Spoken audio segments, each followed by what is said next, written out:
What's up, financial hacks? So in today's video, I wanted to finally go ahead and go over the resume that got me into cybersecurity. Let's go ahead and take a quick look at this.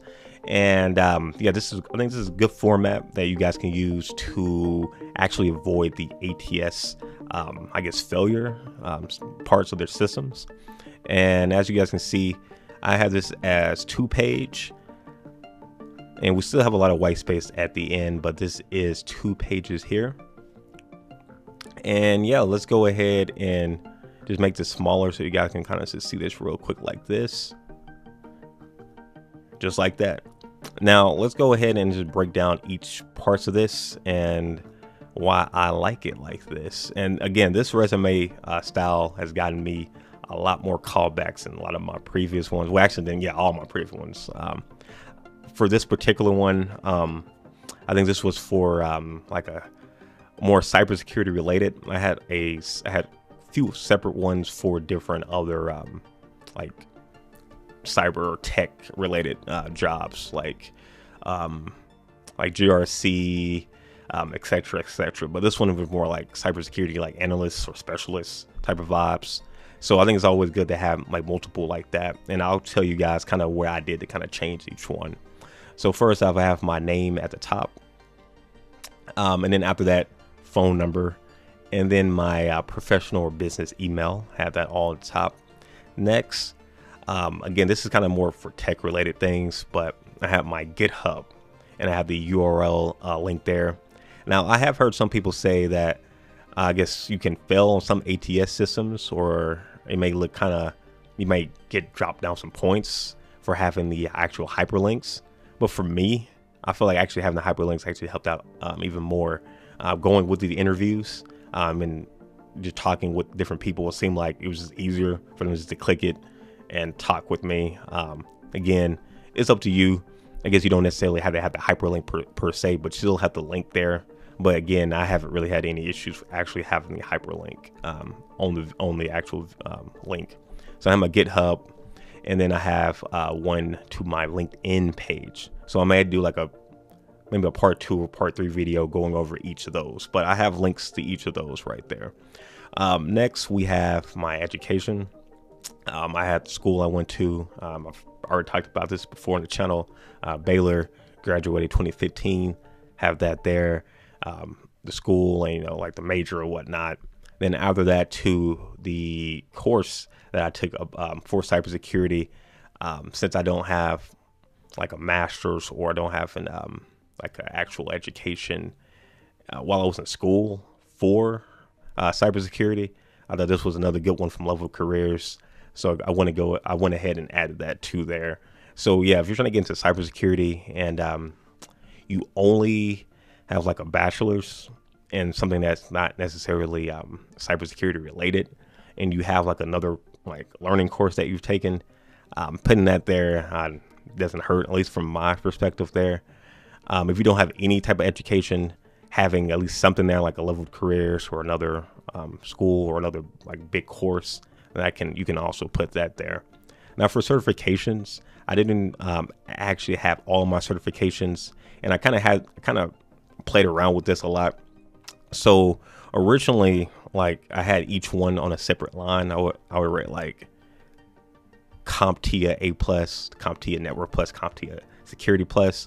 However, I've been playing around and kind of seeing other people's resumes that actually was working. Having it all in one line for CompTIA just worked perfectly, and it gave me more white space. So yeah, I have my Azure AZ900, so I can show that I have cloud experience. Then I have my CompTIA trifecta on the second line, all together CompTIA A+, Network Plus, Security Plus. And I'm sure when I apply to my next job, I'm probably going to remove the A+, and probably just have Network Plus, Security Plus, and maybe like another higher end certification. For the AZ900, once I get my like higher up cloud Azure certifications, I'm going to actually remove the AZ900. So I will have like the AZ200, AZ300, for example. I'll have that instead. But since I only have one, I only have that one. But again, when I graduate to higher Azure certifications, I will just remove this one and just have the higher up one on there. You don't have to have all your certifications here, because I definitely don't. And then again, I have my cybersecurity analyst. Again, I got this from Level Careers. On this one, I like that it has cybersecurity in the name, and I wanted that to look good for the ATS system. And then again, this is cybersecurity. So I kind of just wanted to show that I had experience with Linux, and I had my Linux 101 and where I got that from, TCM Security. TCM Security is pretty big. I've actually talked to a few people like in interviews, and they've talked about TCM Security, like them knowing about it. So I think that's always good there.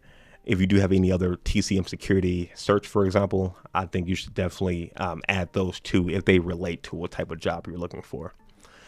Now, the next big thing is the projects. Now, for me, I didn't have like that many or that much experience within the cybersecurity realm, like work experience. So I wanted to show that I actually had like experience. So with the projects, I have links to each of those, and that can kind of, show that, hey, I'm actually able to do X, Y, Z. So I had 3 projects. I used to have like 5, but I feel like 3 was a good spot, or the sweet spot, pretty much. With 3, again, and making some minor adjustments up here, I was able to get like a whole lot more recruiters talking to me. And as you guys can see, I can just click on one, and then I have it going back again to my GitHub, where I talk about this whole project that I did. So as you guys can see right here, I got the creating a SOC and hunting that in Azure with live traffic and attacks, and then me conducting a vulnerability assessment with Nessus, and then securing SOC environment to be NIST SP 853 compliant. Now, for finding projects, you can find them in a plethora of different ways. YouTube is king for this. You can find a lot of different projects you can use on YouTube. For example, this first project here, this was from a course from Josh Madakor, going over cybersecurity mainly in the cloud. I took that course, and I was able to create this whole SOC hunting net and get attacked with live traffic, and then secure my environment. And I was able to make note of some of the platforms and technology used. Again, it looks good for the ATS, and also somebody just looking at it, they can kind of see some of the technology that you're using. You don't have to write down all the different technologies, but some of the main ones look good. I've seen some where somebody just wrote so many, like they were it's like freaking 5 lines of worth of platforms technology used. You don't want to do that. Just a few, just so you can keep it within 1 line. This Nessus one, again, I found for free. I think I think Josh, I found this from Josh Madakor's YouTube channel too. And this was a free one again. This one, the top one wasn't a free one, but this one was a free one. He kind of goes over using Nessus. On this one, I believe I did it on a virtual machine. I think on a virtual machine on Azure, like a cloud. I did it in the cloud versus on my own computer. I think on Josh's channel, I want to say he does it on like VMware or like VBox or something like that, VirtualBox. So again, depending on what type of, role you're looking for, if you go to YouTube and look for like vulnerability assessment projects, and like they're using like VirtualBox, for example, if you're again looking for like a cloud, you can, instead of doing it on VirtualBox, you can go ahead and just do it like on Azure or on AWS, or you can create like a virtual machine within Azure and then download the VirtualBox and kind of do it that way. So, you guys can kind of show that, hey, you have, used cloud products. So, kind of just a little tip right there. And then again, this one kind of just me securing my SOC environment. This one was connected to this top one. Now, on some of my other projects too, I've had on some of my other ones, again, I found those using free projects I saw on YouTube primarily. I see some people find stuff on Reddit as well. That's a great source as well. But for me, YouTube has been good. Seeing actual videos, being able to stop it, look at the different comments for people who had issues and seeing how they resolve things can help out a ton. So I definitely recommend checking out YouTube for some projects and going through the project and then going through it again, documenting it on GitHub, and then adding the link to your resume. And then for the, I guess the big last part, the experience part, again, I didn't have, any type of like cybersecurity work experience. So kind of just had to use some of my internships and talk about some of the tech related things I've done in the past. So on the first one, the Login Pacific one, this one was like the internship again with Josh Madakor. I think that helped out a ton with me getting, able to get into cybersecurity. If you guys want to see that course, I'll probably have like a link or something in the comments or description so you guys can check that out. But internships look good on your resume. They will, talk to you about those internships, like kind of what you learn, how hands-on you were, different things of that nature. So being able to document that well. On this one, I made note of something like some of the big like numbers. I made it bold, like 90% reduction in security incidents, 30 issues per week I was solving. I created 16 new SIM dashboards. Again, kind of trying to highlight some of the big points. I actually should have did this more, and I didn't do this more on my resume, but I definitely recommend just, again, bolding some of the big number points and trying to give you guys, try to give the people looking at it, I guess, more or less, not like just your regular day-to-day, but how you actually help the company. So again, not just like your regular, just basic day-to-day, but how you help that company. So then it'll help you out in terms of how you can help their company. At least that's kind of how I view it. And then again, I had another internship with Microsoft with the BAM Academy. I think they actually already started this summer, but if you guys are interested in that, let me know in the comments. I can probably give you guys some more info on that. I know they do it every summer, but they may also possibly do it maybe in the winter time as well. But yeah, I got lucky again on this internship, applying and getting this one. And again, I kind of talked about some of the more technical or cloud security type of things that I've learned during that internship and made notes. Again, I should have bolded and added some more things there, but hey, it ended up working out anyway. And also too, as you guys can see, I have the company, the title, and then the date. The actual title itself isn't as important on a lot of these jobs, as long as you're kind of talking about the actual stuff that you're doing within the job that's related to the job title that you're shooting for. And then I kind of just went back again, IT analyst, kind of just talking about some of the things, XYZ, 3 points on each, 3 points, 3 points, 3 points. And then after that, I was like, okay, I got like 3 jobs there. After that, I can just do 1 or 2 points. So I did 1 point for the last company back in 2018, IT support. And again, you don't have to go all the way back. I graduated in 2015, so I didn't had all the jobs I had right out of college. I kind of just focused on just the tech related ones that were more recent, that will look, obviously good for the job. And then I actually added some of the other experience that I kind of had. Again, kind of just trying to show that I have the capacity or the mindset of like being interested in cyber, for example, and that I'm willing to put in the work and time working towards some of the other certifications, and also creating a YouTube channel and different things of that nature, going over different things in tech.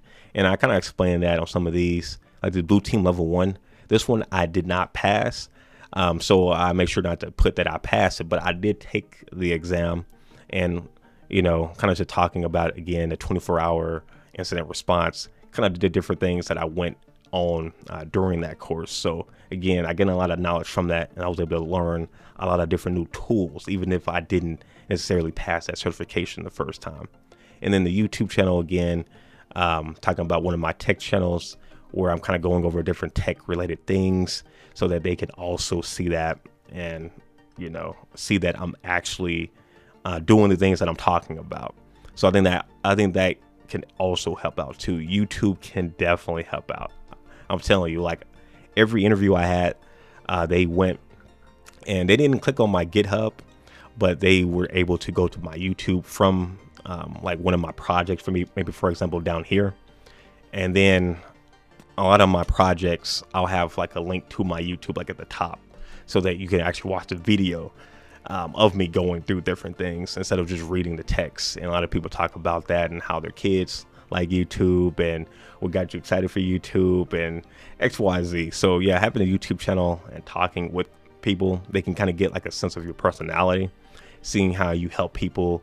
And again, it kind of just looks good there. So I definitely recommend, if you have the time to create a YouTube channel too, again, going over your tech journey, going over troubleshooting different things, going over new projects and different things of that nature, that can definitely help out. And then lastly, skills and technologies. This one, I'm just listing all of the different tech skills, technologies that I kind of knew that were related to cyber, security, kind of what I was seeing in different job resume or job descriptions. But also too, I use ChatGPT as well to help me out with some of these, and just added those here. And when I learn something new, I would just add it in and save it. Also too, I would save this as a PDF, so I would constantly update the PDF with like a new save. But yeah, that's all of the main things on the resume. Again, with the skills and technologies, this is really good. Again, just so you can get those keywords that may be on the job description that the ATS system may be looking for. This is a good way to get, get past that. Now, let's go ahead and go over like the actual sizes and like fonts and everything. So as you guys can see, I'm using Garibon. That's the actual text that I'm using. For regular text, we have it at 11. So like regular text font size is 11. For bigger things, we have it looks like at 17. Yeah, look like all these are 17. So when you're creating yours, you can use the, I believe I'm pronouncing that right, Garamond, and size 17 bold for this, for like the headers. And then for like the actual just regular text, you can use Garamond 11. And you should have the same type of style as you guys can see here. And as you can see, have the main info, education, etc. And then like the dates on the right side. I use the tab to get that on the right side. And I have I originally too on the dates, I used to have it where I would actually write down the date, and then like when I would go through different resumes, or when I would like put my resume in, and then you get the dreaded, you got to refill everything in because they're not getting everything correct. A lot of times it would do because of the dates. So me actually writing it and like numerically helped out a ton. I seem not to get as much errors when I'm uploading my resume. It seemed like it's able to get it more correct a lot of the different times. But yeah, kind of just a heads up right there. If you're having issues with that, that seemed to help me out. Again, just having it written out like this 06/01 2023, because even without the 01, I would have like issues would pop up on the computer side when it's trying to decipher, I guess, the different texts from the dates and the companies and all that. So yeah, having 06/01 2023 was a whole lot better than having like January 1st of 2024, for example. But yeah, that's another tip there. And I'm trying to see if there's any other big things here. You know what? I'm actually may do a part 2 where you guys can give me any type of questions you may have on this resume. So then I can like do like a part 2 of me going over it. But I believe that's all the big main things. Again, name, phone number, my professional email, Gmail, so that people can easily find that. Then a link to my GitHub, link to my LinkedIn, and I will be making videos talking about my GitHub and LinkedIn, so you guys can kind of see like a way that you guys can probably mimic for your own LinkedIn or GitHub. And also too, maybe I might go over my tech YouTube channel as well, so you guys can kind of get a sense of that too. But anyway, guys, if you haven't already, be sure to hit that like button and subscribe, and I will see you guys in the next one. Peace.